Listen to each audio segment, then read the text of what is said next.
ಇನ್ನು ಮಂಗಳೂರಿನಲ್ಲಿ ಹಿಂದೂ ಕಾರ್ಯಕರ್ತ ಸುಹಾಸ ಶೆಟ್ಟಿ ಹತ್ಯೆ ಪ್ರಕರಣ. ಸುಹಾಸ ಶೆಟ್ಟಿ ಹತ್ಯೆಯಲ್ಲಿ ಪೊಲೀಸರ ನಿರ್ಲಕ್ಷ್ಯ ಬಯಲಾಗ್ತಾ ಇದೆ. ಯಾಕೆಂದರೆ ಮಾರ್ಚ್ 31ರಂದು ಟಾರ್ಗೆಟ್ ಕಿಲ್ಲರ್ ಅನ್ನೋ ಪೋಸ್ಟನ್ನು ಇನ್ಸ್ಟಾದಲ್ಲಿ ಹಾಕ್ತಾರೆ, ಇವನ್ ಫೋಟೋ ಹಾಕ್ತಾರೆ, ಅದೇನೋ ಬುಲೆಟ್ ಇದ್ರದ್ದು ಹಾಕೋ ಮಾರ್ಕ್ ಒಂದು ಮಾಡ್ತಾರೆ, ಎಲ್ಲ ಮಾಡ್ತಾರೆ. ಪೊಲೀಸರಿಗೆ ಮಾಹಿತಿ ಇದ್ದರೂ ಕೂಡ ಕ್ರಮ ಕೈಗೊಳ್ಳೋದೇ ನಿರ್ಲಕ್ಷ್ಯ ವಹಿಸಿದ್ದಾರೆ ಅಂತಕ್ಕಂಥದ್ದು ಈಗ ಗೊತ್ತಾಗ್ತಿರೋದು. ಇದು BJP ನಾಯಕರು ಕೂಡ ಇದೇ ಆರೋಪವನ್ನು ಮಾಡ್ತಾ ಇದ್ದಾರೆ. ಇದು ಪೊಲೀಸರ ನಿರ್ಲಕ್ಷ್ಯ. ಗೊತ್ತಿತ್ತು ಮಾರ್ಚ್ 31ನೇ ತಾರೀಕೆ ಟಾರ್ಗೆಟ್ ಕಿಲ್ಲರ್ ಅಂತ. ಆಯ್ತಪ್ಪ, ಈಗ ಮಾರ್ಚ್ 31 ಅಂದರೆ ಈಗ ಮೇ ಆಯಿತಾ, ಏಪ್ರಿಲ್ 1 ತಿಂಗಳು ಪೂರ್ತಿ ಟೈಮ್ ಇತ್ತು. ಅದನ್ನು ಹಾಕಿದವ್ರು ಯಾರು, ಯಾವ ಕಾರಣಕ್ಕೆ ಹಾಕಿದ್ರು ಅಂತಕ್ಕಂಥದ್ದನ್ನು ಇನ್ವೆಸ್ಟಿಗೇಷನ್ ಮಾಡಬೇಕಾಗಿತ್ತು, ಅಲ್ಲೇ ಬಿಗಿ ಭದ್ರತೆಯನ್ನು ಒದಗಿಸಬೇಕಾಗಿತ್ತು. ಬಟ್ ಆ ಕೆಲಸವನ್ನು ಪೊಲೀಸರು ಮಾಡಿಲ್ಲ. ಹಾಗಾಗಿ ಇಲ್ಲಿ ಪೊಲೀಸರ ನಿರ್ಲಕ್ಷ್ಯ ಎದ್ದು ಕಾಣ್ತಾ ಇದೆ ಅಂತಕ್ಕಂಥ ಆರೋಪವನ್ನು ಹೇಳ್ತಾ ಇರ್ತಕ್ಕಂಥದ್ದು. ಇದು ಸೇಡಿನ ರಕ್ತ ಚರಿತ್ರೆ ಅಷ್ಟೇ, ಇನ್ನೇನಿಲ್ಲ. ಸೇಡಿನ ಮುಂದುವರಿದ ಭಾಗ. ಕರಾವಳಿಯಲ್ಲಿ ನೀವು ಲಿಸ್ಟ್ ತೆಗೆದಿಟ್ಕೊಂಡ್ರೆ 65ನೇ ಇಸ್ವಿಯಿಂದ ಇಲ್ಲಿ ತನಕ ಒಬ್ಬರು ಹಿಂದೂ, ಒಬ್ಬರು ಮುಸ್ಲಿಂ, ಒಬ್ಬರು ಹಿಂದೂ, ಒಬ್ಬರು ಮುಸ್ಲಿಂ, ಈ ಥರ ನಡೀತಾನೆ ಇರುತ್ತೆ. ನಾವೆಲ್ಲ ಅನ್ಕೋತಾ ಇದ್ವಿ ಸಾಮಾನ್ಯ ಎಲೆಕ್ಷನ್ ಟೈಮ್ನಲ್ಲಿ ಇದು ಜಾಸ್ತಿ ಆಗುತ್ತೆ ಅಂತ. ಬಟ್ ಈಗ ಅದು ಕೂಡ ಮತ್ತೆ ಮುಂದುವರಿತಾ ಇದೆ. ಕೊಲ್ಲಬೇಕು ಅಂತೇಳಿ ಟಾರ್ಗೆಟ್ ಮಾಡಿ ಯೋಜನಾಬದ್ಧವಾಗಿ ಮಾಡಿದ್ದಾರೆ. ಇನ್ನೊಂದು ಭಯ ಹುಟ್ಟಿಸೋದಕ್ಕೆ ಇದೊಂದು ತಂತ್ರ. ಇದು ಭಯ ಹುಟ್ಟಿಸೋದು ಇವತ್ತು ನೆನ್ನೆದಲ್ಲ, ನೀವು ಹಿಸ್ಟ್ರಿನ ತೆಗೆದು ನೋಡಿ. ಭಯ ನಿರ್ಮಾಣ ಮಾಡೋದು ಕೂಡ ಅವ್ರ ತಂತ್ರದ ಒಂದು ಭಾಗ. ಆ ಎಲ್ಲ ಎರಡೂ ಹಿನ್ನೆಲೆಯಲ್ಲಿ ಮಾಡಿದ್ದಾರೆ. ಒಂದು ತಿಂಗಳು ಮುಂಚೆನೇ ಪೋಸ್ಟ್ ಹಾಕ್ತಾರೆ, ಬೆದರಿಕೆ ಹಾಕ್ತಾರೆ. ಇಂಟೆಲಿಜೆನ್ಸ್ ಕೆಲಸ ತಾನೆ ಯಾವ ಹಿನ್ನೆಲೆ ಪೋಸ್ಟ್ ಹಾಕಿದ್ದಾರೆ ಅಂಥೇಳಿ ಸೂಕ್ತ ರಕ್ಷಣೆ ಕೊಡಬೇಕಾಗಿತ್ತು ತಾನೆ, ಯಾಕೆ ಕೊಡಲಿಲ್ಲ ರಕ್ಷಣೆ? ಅದಕ್ಕಾಗಿಯೇ ನನಗೆ ಈ ರೀತಿ ಆ್ಯಂಟಿ ನ್ಯಾಷನಲ್ ಆ್ಯಂಟಿ ಸೋಷಿಯಲ್ ಎಲಿಮೆಂಟ್ಸ್ ಮತ್ತು ಇಲಾಖೆಯ ಕೈವಾಡ ಏನಾರು ಇದೆಯಾ ಅನ್ನೋದ್ರ ಬಗ್ಗೆನೂ ತನಿಖೆ ಆಗಬೇಕಾದ ಅವಶ್ಯಕತೆ ಇದೆ. ಇವ್ರನ್ನ ಕೊಲ್ಲಬೇಕು ಅಂತೇಳಿ ಟಾರ್ಗೆಟ್. 6 ಜನ ಪ್ರಯಾಣಿಸ್ತಕ್ಕಂಥ ಇನೋವಾ ಕಾರಲ್ಲಿ ಯಾವುದೇ ಒಂದು ಮಾರಕಾಸ್ತ್ರಗಳು ಇಲ್ಲ ಎನ್ನುವಂಥ ಖಚಿತತೆಯನ್ನು ಪಡಿಸಿಕೊಂಡು ಇವ್ರ ಮೇಲೆ ಹತ್ಯೆಗೆ ಮುಂದಾಗಿರ್ತಕ್ಕಂಥದ್ದು. ಹಾಗಾದರೆ ನನ್ನ ಪ್ರಶ್ನೆ ಇಷ್ಟೇ, ಆ ಮಾಹಿತಿ ಕೊಟ್ಟವರು ಯಾರು? ಒಂದು ಗೊತ್ತಿದ್ದಂಥದ್ದು ಪೊಲೀಸ್ ಇಲಾಖೆಗೆ.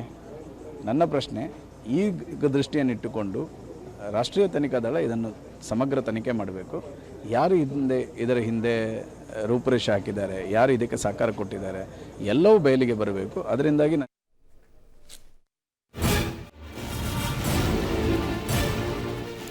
ಡೀಟೇಲ್ಸ್ ಕೊಡ್ತಾರೆ ಸುಖಪಾಲ್. ಇಲ್ಲಿ ಪೊಲೀಸರ ನಿರ್ಲಕ್ಷ್ಯದ ಬಗ್ಗೆ ಎರಡು ಮಾತಿಲ್ಲ.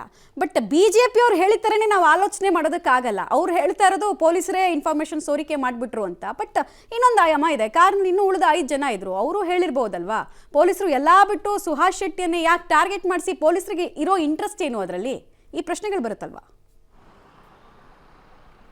ಈಗ ಒಂದು ಪ್ರಶ್ನೆ ಕಾಡ್ತಾ ಇರುವಂಥದ್ದು, ಅನುಮಾನ ಕಾಡ್ತಾ ಇರುವಂಥದ್ದು, ಕಳೆದ ಮಾರ್ಚ್ 31ರಂದು ಇನ್ಸ್ಟಾಗ್ರಾಮ್ನಲ್ಲಿ ಈತನ ಫೋಟೋ ಹಾಕಿ ಸುಹಾಸನ್ನು ಟಾರ್ಗೆಟ್ ಮಾಡಿದ್ದೇವೆ ಅನ್ನುವಂಥದ್ದನ್ನು ಹೇಳ್ಕೊಂಡಿದ್ದಾರೆ. ಇದಕ್ಕೆ ರಿವೆಂಜ್ ಅನ್ನುವಂಥದ್ದನ್ನು ಹೇಳ್ಕೊಂಡಿದ್ದಾರೆ. ಅವತ್ತು ಪೊಲೀಸರ ಗಮನಕ್ಕೆ ಈ ಸುಹಾಸ್ ಶೆಟ್ಟಿ ತಂದಿದ್ದರು. ಜೊತೆಗೆ ಸುಹಾಸ್ ಶೆಟ್ಟಿಗೂ ಇದನ್ನು ಯಾರು ಮಾಡಿದ್ದಾರೆ ಅವರು ಟ್ಯಾಗ್ ಮಾಡಿದ್ದಾರೆ. ಹಾಗಾಗಿ ಸುಹಾಸ್ ಶೆಟ್ಟಿ ಇದನ್ನು ಪೊಲೀಸರ ಗಮನಕ್ಕೆ ತಂದಿದ್ದರು. ಪೊಲೀಸರು ಅದರ ಬಗ್ಗೆ ಕ್ರಮ ಕೈಗೊಳ್ಳಬೇಕಿತ್ತು ಅನ್ನುವಂಥದ್ದು ಈಗ BJPಗರ ಒತ್ತಾಯ. ಆದರೆ ಆ ಬಳಿಕ 1 ತಿಂಗಳಲ್ಲಿ ಈತನ ಎಲ್ಲ ಕಾರನ್ನು ಪ್ರತಿದಿನವೂ ಚೆಕ್ ಮಾಡುವಂಥ ಕೆಲಸಗಳಾಗ್ತಾಯಿತ್ತು. ಅಂದರೆ ಏನಾದರೂ ವೆಫನ್ ಇಟ್ಕೊಂಡು ಹೋಗ್ತಾ ಇದ್ದಾನಂತ ಈತನ ಸಹಚರರು ಹೇಳಿರೋ ಪ್ರಕಾರ ತಮ್ಮ ರಕ್ಷಣೆಗಾಗಿ ವೆಫನ್ಗಳನ್ನು ಇಡ್ತಾ ಇದ್ವಿ. ಆದರೆ ಅದನ್ನು ಪೊಲೀಸರು ಅದನ್ನು ತೆಗಿತಾ ಇದ್ದರು. ಪ್ರತಿದಿನವೂ ಇದನ್ನು ತೆಗಿತಾ ಇದ್ದರು.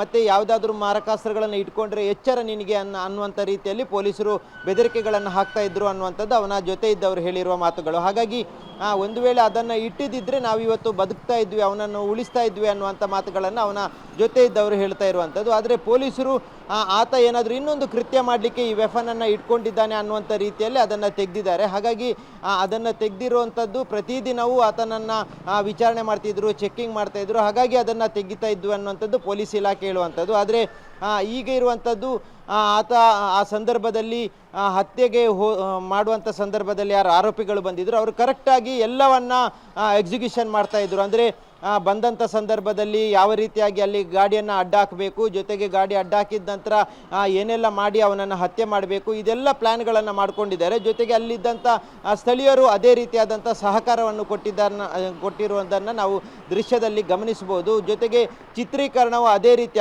ಅವರು ಬಂದು ಈ ಒಂದು ಆಕ್ಸಿಡೆಂಟ್ ಮಾಡಿದ ತಕ್ಷಣದಿಂದ ಚಿತ್ರೀಕರಣ ಆರಂಭ ಆಗಿದೆ. ಮಚ್ಚಿನಿಂದ ಹಿಡಿದು ಹಲ್ಲೆ ಮಾಡುವಂಥದ್ದು ಚಿತ್ರೀಕರಣ ಆಗಿದೆ. ಮೊಬೈಲಲ್ಲಿ ಝೂಮ್ ಇನ್ ಝೂಮ್ ಔಟ್ ಮಾಡಿದ್ದಾರೆ. ಇದೆಲ್ಲವನ್ನು ಮೊದಲೇ ಗೊತ್ತಿದ್ದವರು ಮಾಡಿದ್ದಾರೆ ಅನ್ನುವಂಥ ಅನುಮಾನವು ಸೃಷ್ಟಿಯಾಗಿರುವಂಥದ್ದು. ಜೊತೆಗೆ ಆರೋಪಿಗಳು ಪರಾರಿಯಾಗುವಂಥ ಸಂದರ್ಭದಲ್ಲಿ ಅಲ್ಲಿದ್ದಂಥ ಸ್ಥಳೀಯರು ವೆಹಿಕಲ್ಗಳನ್ನು ನಿಲ್ಲಿಸಿ ಇವರ ವೆಹಿಕಲನ್ನು ಹೋಗಲಿಕ್ಕೆ ಅನುವು ಮಾಡಿಕೊಟ್ಟಿರುವಂಥದ್ದು. ಜೊತೆಗೆ ಇಬ್ಬರು ಬುರ್ಕಾಧಾರಿ ಮಹಿಳೆಯರು ಅದೇ ಸಂದರ್ಭದಲ್ಲಿ ಅಲ್ಲೇ ರೆಡಿ ಇದ್ದ ರೀತಿಯಲ್ಲಿ ಬಂದು ಅವರ ಜೊತೆ ಮಾತಾಡ್ತಿರುವಂಥದ್ದು. ಇದೆಲ್ಲವೂ ಅನುಮಾನ ಹುಟ್ಟಿಸಿರುವಂಥದ್ದು. ಇನ್ನೊಂದು ಕಡೆಯಲ್ಲಿ ಪೊಲೀಸರು ಕಟ್ಟುನಿಟ್ಟಿನ ಕ್ರಮ ಕೈಗೊಳ್ಳಬೇಕಿತ್ತು, ಹಾಗಿದ್ದಾಗ ಈ ರೀತಿಯಾದಂಥ ಕೃತ್ಯ ನಡೀತಾ ಇರಲಿಲ್ಲ ಅನ್ನುವಂಥದ್ದು ಇನ್ನೊಂದು ಕಡೆಯಿಂದ ಮಾತು. ಆದರೆ ಅನುಮಾನ ಹುಟ್ಟಿಸ್ತಾ ಇರುವಂಥದ್ದು ಈ ಒಂದು ಇಡೀ ಪ್ರಕರಣ ಆಗುವಂಥ ಸಂದರ್ಭದಲ್ಲಿ ಎಲ್ಲ ಮಾಹಿತಿಗಳು ಅಲ್ಲಿನ ಸ್ಥಳೀಯರಿಗೆ ಇತ್ತು, ಹಾಗಾಗಿ ಅವರ ಸಹಕಾರದಿಂದ ಈ ಕೃತ್ಯ ಆಗಿದೆ ಅನ್ನುವಂಥ ಆರೋಪ ಅನುಮಾನಗಳಿರುವಂಥದ್ದು. ಮಮತಾ, ರೈಟ್, ಹಾಗೆ ಸಂಪರ್ಕದಲ್ಲಿರಿ ಸುಕ್ಪಾಲ್, ನಿಮ್ಮ ಜೊತೆ ಮತ್ತೆ ನಾನು ಮಾತನಾಡ್ತೀನಿ. ಒಂದು ಇಂಥ ಘಟನೆಗಳಾದಾಗ ರಾಜಕೀಯ ಪಕ್ಷಗಳು ಅದನ್ನು ತನ್ನ ರಾಜಕೀಯಕ್ಕೆ ಬಳಸ್ಕೊಳ್ತಕ್ಕಂಥದ್ದನ್ನು ನಾವು ಎಲ್ಲ ಸಂದರ್ಭದಲ್ಲೂ ನೋಡಿದ್ದೀವಿ. ಆ್ಯಂಡ್ ಮಂಗಳೂರಿನ ಈ ಮರ್ಡರ್ ವಿಚಾರದಲ್ಲಿ BJPಯವರು ಹಿಂದೂ ಕಾರ್ಯಕರ್ತರು ಅದನ್ನು ಕ್ಲೈಮ್ ಮಾಡ್ಕೋತಾ ಇದ್ದಾರೆ ಅಂತಂದರೆ ಏನು ಆಶ್ಚರ್ಯ ಇಲ್ಲ. ಬಟ್ ಪ್ರಕರಣದ ಉದ್ದೇಶ ಏನು ಮತ್ತು ಇಷ್ಟೊಂದು ದೊಡ್ಡ ನೆಟ್ವರ್ಕು ಒಬ್ಬ ವ್ಯಕ್ತಿಯನ್ನು ಕೊಲ್ಲೋದಕ್ಕೆ ಪ್ರಯತ್ನ ಪಡುತ್ತೆ ಅಂತಂದರೆ ಹಾಗಾದರೆ ಆ ದ್ವೇಷ ಅಂತಕ್ಕಂಥದ್ದು ಯಾವ ಮಟ್ಟಿಗಿತ್ತು ಅಲ್ಲಿ ಅಂತಕ್ಕಂಥದ್ದು ಗೊತ್ತಾಗುತ್ತೆ. ಜೊತೆಗೆ ಇವರು ವೆಪನ್ ಬಗ್ಗೆ ಹೇಳ್ತಾ ಇದ್ದಾರೆ. ಆ್ಯಕ್ಚುಲಿ ವೆಪನ್ಗಳನ್ನ ಇಟ್ಕೊಂಡು ತಿರುಗಾಡ್ತಕ್ಕಂಥದ್ದು ರೂಲ್ಸ್ ಇಲ್ಲ. ಆ್ಯಕ್ಚುಲಿ ಪೊಲೀಸರು ತೆಗೆಸಿದ್ರು ಅಂತಂದರೆ ಹೌದು, ಪೊಲೀಸರು ತೆಗೆಸ್ತಾರೆ ಅಂಥ ಸಂದರ್ಭದಲ್ಲಿ. ಈಗ ನಮ್ಮ ಹತ್ರ ವೆಪನ್ಗಳಿದ್ದಿದ್ರೆ ಬದುಕಿಸ್ಕೊಂಡ್ಬಿಡ್ತಿದ್ವಿ ಅಂತಂದರೆ ಒಂದು ಸ್ಟ್ರೀಟ್ ಫೈಟ್ ಆಗ್ಬಿಡೋದಲ್ಲಿ ಅಷ್ಟೇ. ಆಮೇಲೆ ಗನ್ ಲೈಸೆನ್ಸ್ಗೆ ಇವರು ಅಪೀಲ್ ಮಾಡ್ಕೊಂಡು ಹೋಗ್ಬೋದಾಗಿತ್ತು. ಹಂಗೇನಾದರೂ ಇದ್ದಿದ್ರೆ ಅದರದ್ದೇನಾದರೂ ಇವ್ರು ಡಾಕ್ಯುಮೆಂಟ್ಸನ್ನು ತೋರಿಸಿದ್ರೆ ನಾವು ಹೌದಪ್ಪ ಪೊಲೀಸರದ್ದೇನೋ ಒಂದು ಅನುಮಾನ ಇದೆ ಅಂತ ಅನ್ಬೋದು. ಒಂದು ಎರಡನೇದು, ಇವರ ಕಾರ್ನಲ್ಲಿ ಯಾವುದೇ ವೆಪನ್ ಇಲ್ಲ ಅಂತಕ್ಕಂಥದ್ದು ಅವ್ರಿಗೆ ಗೊತ್ತಾಗಿದ್ದು ಹೆಂಗೆ? ಜೊತೆಗಿದ್ದವ್ರದಿಂದ ನೆಟ್ವರ್ಕ್ ಅಲ್ಲಿ ಅವರೇ ಯಾರಾದರೂ ಅಲ್ಕಾಟಿ ಕೆಲಸ ಮಾಡಿದಾರಾ ಅಂತ ಅಂದ್ಬಿಟ್ಟು ಅಂದರೆ ಹಾಕ್ಕೊಡೋದು, ಈ ವಿಚಾರಗಳಲ್ಲಿ ಮಾಹಿತಿಗಳನ್ನು ಸೋರಿಕೆ ಮಾಡ್ತಕ್ಕಂಥದ್ದು. ಹೀಗೆ ಅನುಮಾನಗಳಿದೆ. ಪೊಲೀಸರು ಎಲ್ಲವನ್ನ ಕೂಡ ಗಂಭೀರವಾಗಿ ಪರಿಗಣಿಸ್ತಾರೆ. ಈಗಾಗಲೇ ಇಬ್ಬರನ್ನ ಅರೆಸ್ಟ್ ಮಾಡಿದ್ದಾರೆ. ಅವ್ರು ಹಿಂದೂಗಳು ಅಂತ ಗೊತ್ತಾಗಿದೆ, ಬಟ್ ಅವರ ಗ್ಯಾಂಗ್ ಬಂದು ಮುಸ್ಲಿಂ ಗ್ಯಾಂಗ್. ಹಾಗಾಗಿ ಒಂದು ಕನ್ಕ್ಲೂಷನ್ಗೆ ಬರೋಕ್ಕಾಗ್ತಾ ಇಲ್ಲ. ಇದು ಹಿಂದೂ ಮುಸಲ್ಮಾನರ ಗಲಾಟೆನ ಅಥವಾ ರೌಡಿಗಳ ನಡುವಿನ ಗಲಾಟೆನ, ವೈಯಕ್ತಿಕ ವಿಚಾರಕ್ಕೆ ಏನಾದರೂ ಈ ಥರ ಆಯ್ತಾ ಅಂತಕ್ಕಂಥದ್ದು, ಅಥವಾ ಸುಪಾರಿ ಕಿಲ್ಲಿಂಗ್ ಇರ್ಬೋದು ಮೇ ಬಿ. ಯಾಕೆಂದರೆ ಇಷ್ಟು ಪ್ಲ್ಯಾಂಡ್ ಆಗಿ ಎಕ್ಸಿಕ್ಯೂಟ್ ಮಾಡಿದ್ದಾರೆ ಅಂತಂದರೆ ಆ ವಿಚಾರದಲ್ಲಿ ಪರಿಣಿತಿ ಇರೋರೇ ಮಾಡಿರಬೇಕು. ಯಾಕೆಂದರೆ ಅವರು ಎಂಟ್ರಿಯಿಂದ ಹಿಡಿದು ಎಕ್ಸಿಟ್ ಆಗೋ ತನಕನೂ ಕರೆಕ್ಟಾಗಿ ಪ್ಲಾನ್ ಎಕ್ಸಿಕ್ಯೂಟ್ ಆಗಿದೆ. ಇಲ್ಲಿ ಅನುಮಾನ ಬರೋದಕ್ಕೆ ಕಾರಣ ಆಗುತ್ತೆ.